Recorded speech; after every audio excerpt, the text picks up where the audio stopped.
pardon my background. Okay, this is streaming now. Okay, I think we're ready to go. Welcome to our broadcast. Today, we're going to be talking about essential skills courses.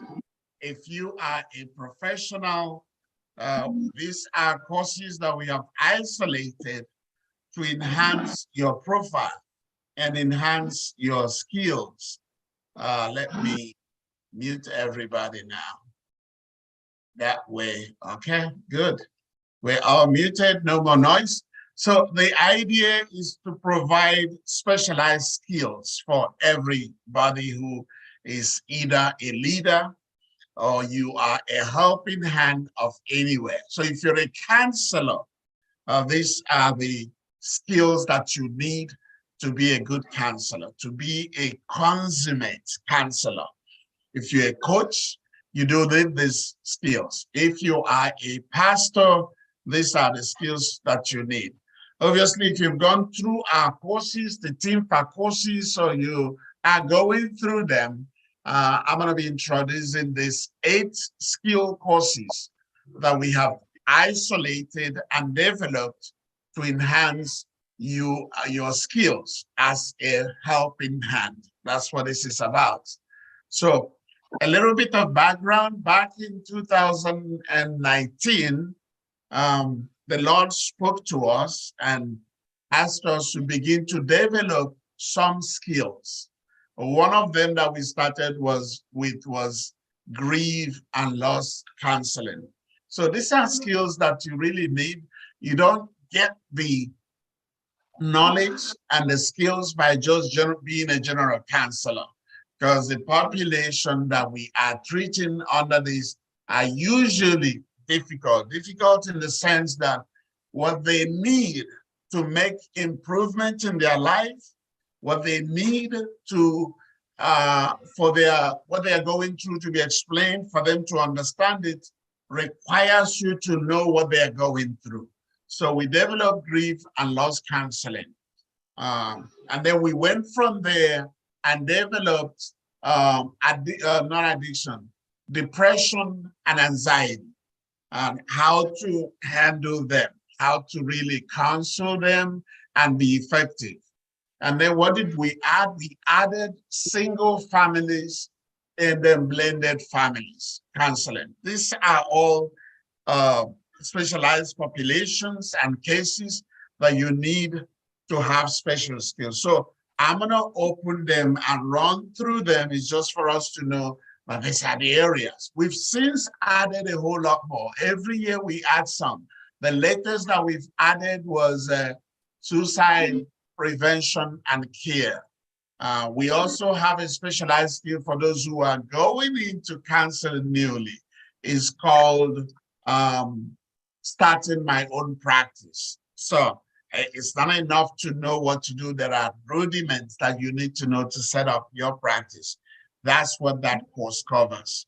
So let me bring up my PowerPoint and then I can talk from there. And that would help us a little bit in understanding. So yeah, we are there. Let me.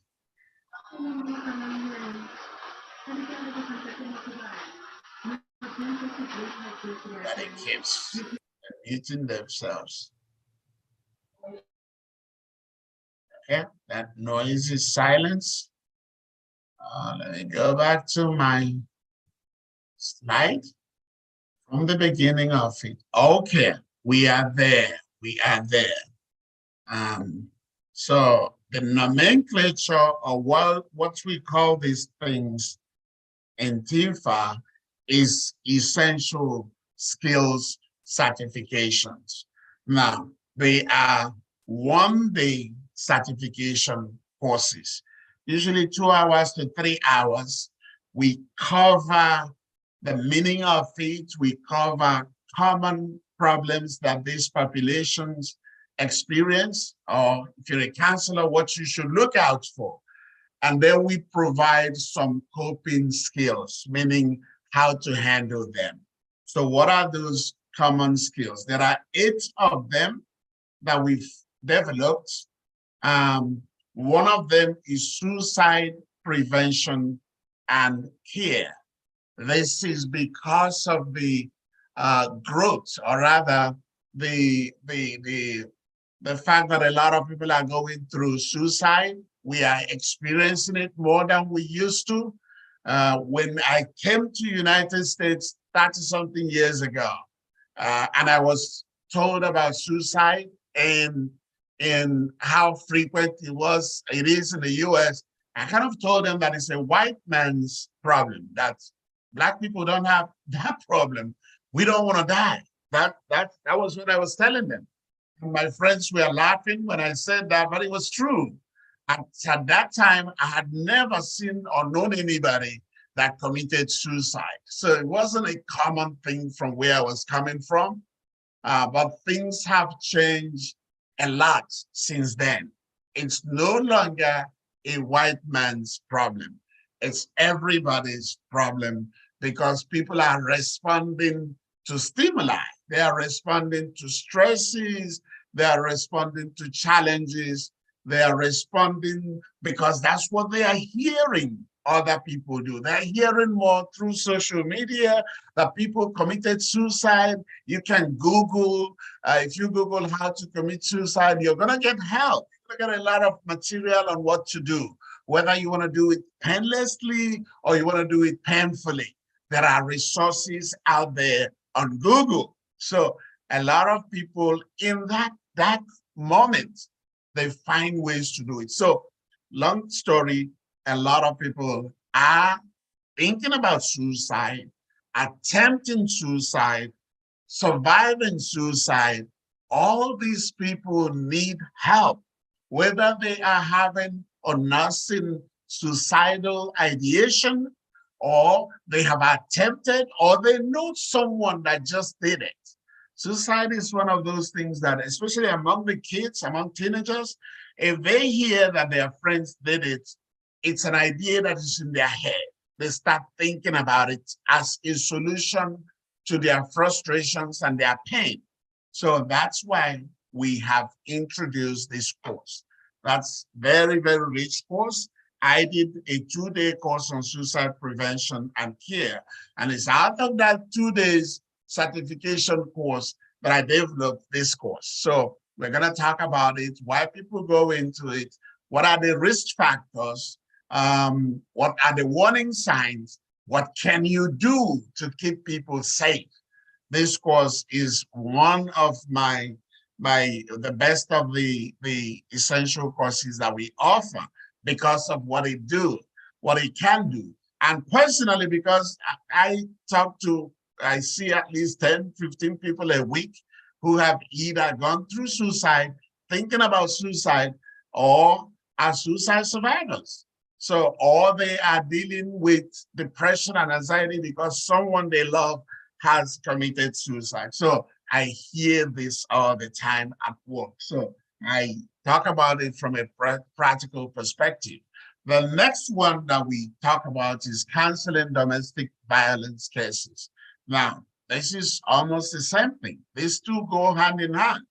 If you have people who are going through domestic violence, you're more likely to see some desire to die, suicidal ideation, wishing to take their own life because life is not worth living. That's one. Obviously, with COVID and lockdown, these two incidents has increased tremendously. So the need to find helping hand has also increased. People need help finding alternative means of dealing with their pain, the life pains, other than just ending their life. And those who have come out of domestic violence, whether it's sexual, physical, intellectual, whatever kind of violence that people have gone through, it makes them feel like life is not worth living. And ultimately, if that's not addressed, that person is not going to say, why do I need to be alive? There's no reason to live because I'm not worth living. Again, because someone may have treated them as not worthy, or somebody has told them you're nothing, you're nobody. So after a while, you begin to believe that. And ultimately, if that's not addressed, we go into suicidal ideation. I want to be sure that we are not okay. Well, okay. Okay, let's keep going because I'm looking at the video. I want to be sure that it's not none of those things. So what are the other things? Managing couples and family crisis. Now, a lot of us, you have done, if you have taken TINFA course or courses, you probably have done conflict resolution. You've done conflict prevention and resolution. That's what we offer. But that course is for 1 hour. This particular course is for 3 hours. It's going to talk about the elements of crisis, how to deal with family crisis, how to get them back to stable life. In counseling, family counseling, there's something we call homeostasis. That homeostasis is a stable balance of every family. Each family have their own, each couple have their own. In managing crisis, we want to get them back to where they were before, not where they were while they were fighting, but what's normal for them. So this course covers that. And then we have premarital and 5 years and under. This population requires special skill. Why? Because of the danger, the things that happen within the first 5 years of marriage. Actually, statistics have shown us that 20% of all divorces happen within the first 2 years of marriage. 20%. So think about it. The average lifestyle of each of marriages is about 10 to 14 years. That's the global average, depending on what culture, on what nationality. Some are like 10 years average. Then the enduring cultures have like 12, 14 years marriage. So if you think about it, out of 14 years, the first 2 years accounts for a disproportionate portion of all the divorces that happen. It's a volatile time, and it's not their fault. Sometimes it's because of not really being prepared for marriage. So counseling this population is critical to saving families, to saving marriages. So it also requires special skill. Again, from this population, we go to the next, those who are single parents and step families. These are often isolated population, confused. Oftentimes, those who are single parents and step families are grieving something. They've lost something. However you got into this population, you've lost something. Whether you became a single parent because someone got you pregnant and left you, or you got someone pregnant and that person left, it's not a happy thing. Or you became a single parent because the person you made the baby with died. It's not a happy thing. Or you became a single parent because there was a divorce that happened. It's not a happy thing. So either way, there is pain and frustration and shame and confusion among this population. So they do require help. And those who are remarried, they carry some of those baggages, some of those damage, some of those pain into the marriage, the step families. And oftentimes it spells danger for even the step family and the second marriage. So they need help with counseling, at least understanding. Look, what happens generally is when people are single and single parents, they'll think that the solution to their problem is finding someone and getting married. Whether the need is sexual or the need is for them to find a companion or the need is to find a baby mama or baby papa or find a dad or mom for their children, that need becomes compelling. They think that that's the solution.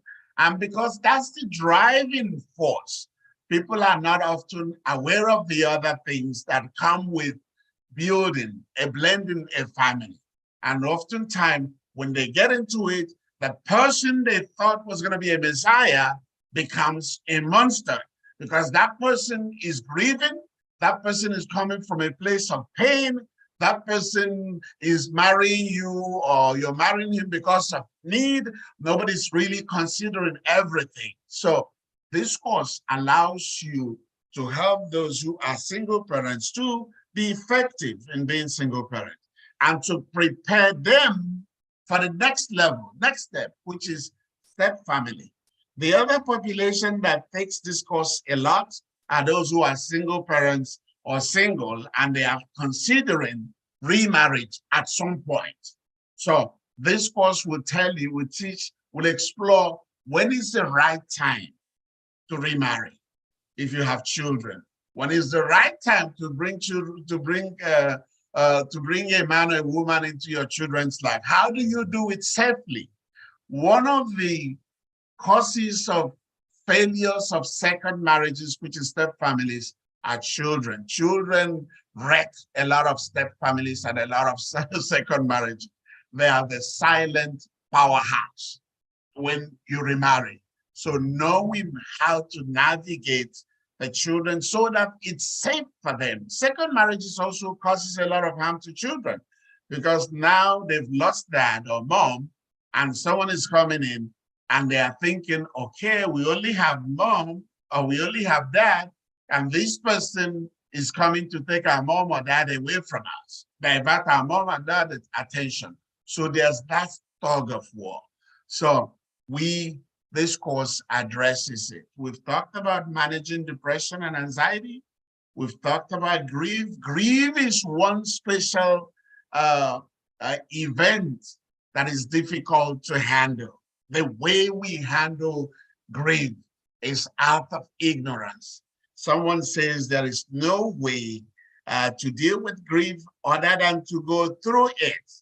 A lot of people want to avoid it. A lot of people want to fast forward the schedule for you. They tell you, or rather they say, oh, your husband's been dead for 2 years and you're still crying. You're not the only person who has lost their husband. Look at Jenny. Jenny lost her husband last month. She's moving on with life. Why can't you move on with life? Well, the problem with that saying is that grief has no timetable. And everyone, each person grieves in their own way. Some people 10 months, some people 1 month, some people 2 years, some people for life. So we're all different. This course kind of explores what people who are grieving go through. How can we help them? How can we provide a safe and convenient place for them to vent? Sometimes that's all they need, someone to listen to them. So this course prepares you for it. And then we have addiction and family. If you've had me talk, you would have had me talk about the dance, the critical dance, or rather the dance between the family and the addict. It's a very, very complex dance. Sometimes families push us into addiction because of what they do to us and with us. Someone who was abused as a kid might develop addiction to alcohol or drug to cope with the pain of the addiction. That's family pushing you into addiction. And family also help us to recover from addiction. We need a lot of family support while we're going through that. So it's a fine and complex dance that a counselor needs to harness. First of all, a counselor needs to explore, to understand the dynamics of the relationship between the addict and his family or her family. And then also explore, how can I get the family to help this addict or this person who is suffering from addiction or suffering from substance use, which is the new nomenclature. How can I get them to help this person, support this person to maintain their recovery? Because there is no cure again for addiction. There's only recovery. People recover for life. So you hear people who are dealing with substance addiction talking about, I am in recovery. They are in recovery for life, because anytime they start drinking or doing drug again, they go back quickly to where they were before. So what are the benefits of this? It helps us to respond. We're doing this course so that we can respond to global crises. COVID has blown everything up. When we started this, the need for these skills were there, but COVID has blown that out of the need has been exponentially big now. There is need, global need for mental health helpers and all that. There's also need, it also helps for prevention. If people are going through grief and we are able to help them understand what they are going through, the crying spell, the sleeplessness, all that, if we help them to understand what's going on, or at least simply explain the phases or stages of grief, that you're going to go from denial, you're going to go to anger, you're going to go to depression, to and all that, and to a point where you get to acceptance. If people understand that these are stages, they're going from one phase to the other, it helps them to kind of understand that they are normal. Because oftentimes you think, is there something wrong with me? It's not as if I love this person this much. How come I can't move on? And people are asking, why can't you move on? One of my colleagues told me last year, she said, when my husband died many years ago, after like a year, my mom called me and told me that I need to move on, that I'm not moving on, and I'm too young to abandon life because of my husband. And I was offended that my mom was saying that. I really was very angry with her for saying that I should forget my husband within 1 year. I felt like she did not understand what my husband meant to me. So, but fast forward, she said 10, 15 years later, her dad died and her mom is now the one grieving. And she said, after some months, my mom called me and said, I'm sorry, I have something to tell you. I wanted to apologize to you. I know how I was pushing you 10 years ago, but I was married to your dad for 50-something years. I still can't move on. So I am sorry I did that out of ignorance. And she was telling me that it was very relieving that her mom apologized, because all these years she's borne resentment. She's kind of been angry at her mom for pushing her to move on, to find a man, to get into a relationship when she wasn't feeling like getting into any relationship. She wasn't really, she said, mentally and emotionally, I wasn't there. I wasn't missing anything. I was missing my husband and nobody could provide that. So it helps us to help people to understand what they are going through and what's happening. Hold on, I think, okay, let's get back. And then it provides special skill. It helps us to address populations that nobody has the skills to address. All these people we are mentioning, if you are a general counselor, you're just a life coach, or you're just a mentor, or you're marriage and family, these are not things you're trained to do. You're not trained to address blended families. You're not trained to address domestic violence cases unless you've gotten extra training for it. So this course gives you heads up. It gives you skills to manage those. I have a lot of nurses who take this. I have a lot of doctors who take these courses. And the reason is simple. They just want to know how to talk to their patients who are going through these challenges. Because it's in that they know that their medication that they are prescribing will be effective. Unless you're able to understand your clients, you won't be able to have them. So what are the courses? Again, I want to run through them.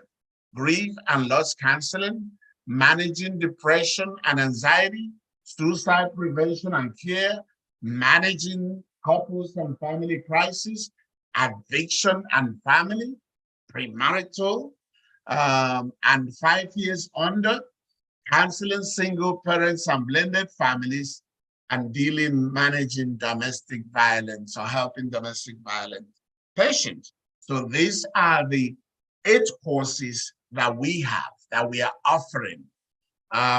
If you deal with youths a lot, you have to do almost most of these courses. You gotta do the addiction one.